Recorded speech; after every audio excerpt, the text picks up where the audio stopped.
Assalamualaikum warahmatullahi wabarakatuh. Perkenalkan, saya Ade Samsul Ma'arif dari SMA Negeri 1 Ciawi Gebang.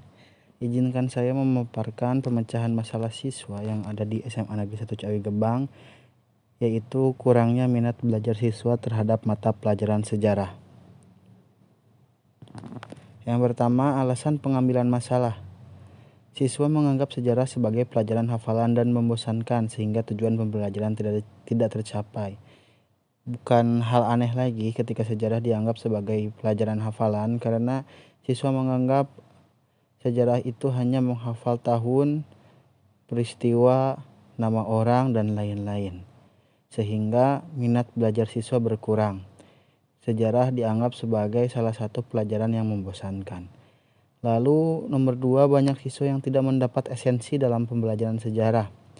Esensi yang tidak didapatkan siswa ini menyebabkan siswa memiliki ketertarikan yang sangat kurang sekali terhadap pembelajaran sejarah. Padahal esensi di dalam pembelajaran sejarah bukan hanya mengenai peristiwa itu saja, bukan mengenai tahun, bukan mengenai deskripsi peristiwa, bukan mengenai hal-hal mengenai fakta dan peristiwa itu.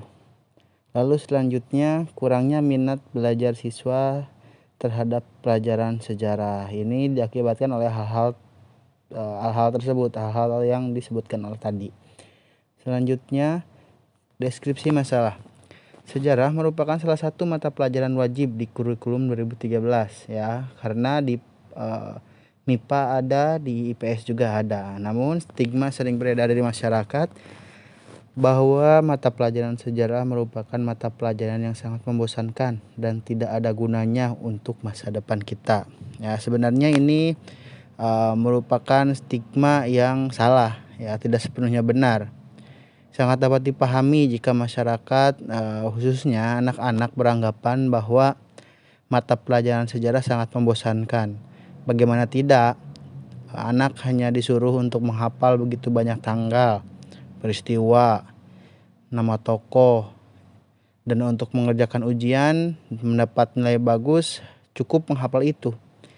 Nah, sehingga banyak yang berpikir sejarah adalah mata pelajaran yang menghafal, ya, menghafal tanggal, nama, dan peristiwa. Materi yang diajarkan juga dianggap terlalu banyak.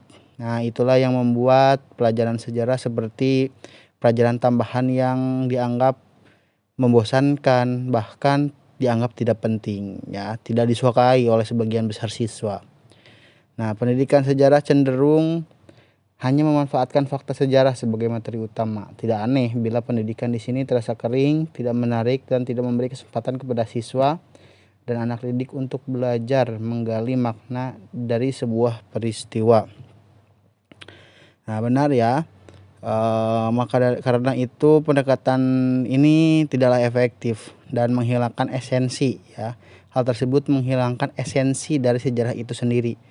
Ya, padahal sejarah penuh dengan nilai-nilai pendidikan karakter. Nah, ini esensinya, pendidikan karakter, ya, dan berpikir kritis.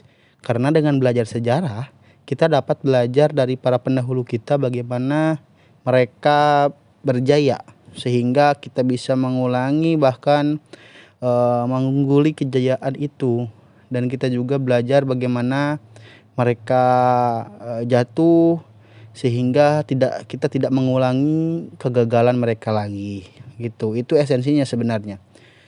Lalu selanjutnya, akar permasalahan. Pertama, guru tidak mampu menyampaikan esensi dalam pelajaran sejarah yang disebutkan tadi, ya. Tidak dapat nilai-nilai karakter, ya, nasionalisme, itu esensinya. Lalu penggunaan model, metode, dan media yang tidak variatif, hanya itu saja. Biasanya si guru sejarah ini hanya menggunakan metode ceramah, ya, berpusat pada guru, ya, tidak melibatkan siswa dalam pembelajaran sehingga pembelajaran berpusat pada guru. Lalu kurangnya kompetensi guru dalam penguasaan materi. Malah tidak sedikit guru yang fokus terhadap buku, ya, atau PowerPoint. Hanya melihat PowerPoint, hanya membaca PowerPoint mengajarnya. Banyak yang seperti itu. Itu menunjukkan kompetensi dan penguasaan materi guru yang sangat rendah sekali. Lalu alternatif solusinya. Nah, alternatif solusi yaitu menyampaikan esensi pembelajaran sejarah yang sebenarnya. Ya, jadi tidak hanya mengenai peristiwa, nama, tokoh, dan tahun saja, tetapi pendidikan karakter, jiwa nasionalisme, ya, dan pelajaran yang bisa didapat di sebuah peristiwa dari seseorang ataupun misalnya dari sebuah perang, ya, nilai-nilai perjuangannya harus diambil. Jadi bukan hanya mengenai fakta sejarahnya saja, tetapi nilai-nilai yang terkandung di dalamnya juga harus siswa kuasai, harus tersampaikan kepada siswa. Seperti itu. Lalu menggunakan metode, media, dan model pembelajaran yang tidak membosankan, banyak sekali. Ya, metode, media, model pembelajaran yang tidak membosankan. Lalu melibatkan siswa secara aktif, melakukan pembinaan serta peningkatan kompetensi guru secara bertahap. Lalu selanjutnya menyediakan lingkungan yang mendukung bagi guru dan siswa dalam melaksanakan proses pembelajaran. Nah, tidak hanya meningkatkan kompetensi guru saja, terasa percuma jika kompetensi guru terus ditingkatkan namun tidak didampingi oleh lingkungan yang mendukung. Ya, lingkungan yang mendukung dan lingkungan yang nyaman. Percuma jika selalu meningkatkan kompetensi tanpa memperhatikan hal tersebut. Selanjutnya hasil pemecahan masalah. Yang pertama, penyampaian esensi pembelajaran sejarah yang mengandung nilai-nilai kepahlawanan, keteladanan, kepeloporan, patriotisme, nasionalisme, dan semangat pantang menyerah yang mendasari proses pembentukan watak dan kepribadian peserta didik. Nah, itu esensi pembelajaran sejarah yang sebenarnya. Lalu selanjutnya, penggunaan metode yang bersifat konstruktif dan melibatkan siswa dalam pembelajaran. Nah, ini ya, siswa sentris yang melibatkan siswa dan membangun minat siswa yang mencari, bukan guru yang memberi. Lalu menggunakan metode dan mode pembelajaran interaktif, ya, contohnya nih snowball throwing, role playing, debat, make a match, talking stick, dan bahkan menonton film sejarah. Yang keempat, melakukan ice breaking berupa games seperti sambung kata sejarah, teka-teki sejarah, dan ranking satu sejarah. Ice breaking ini sangat penting ya di sela-sela pemberian materi agar siswa tidak mudah jenuh. Nah, adapun sumber rujukan diantaranya kegiatan belajar mengajar di SMA Negeri 1 Ciawi Gebang.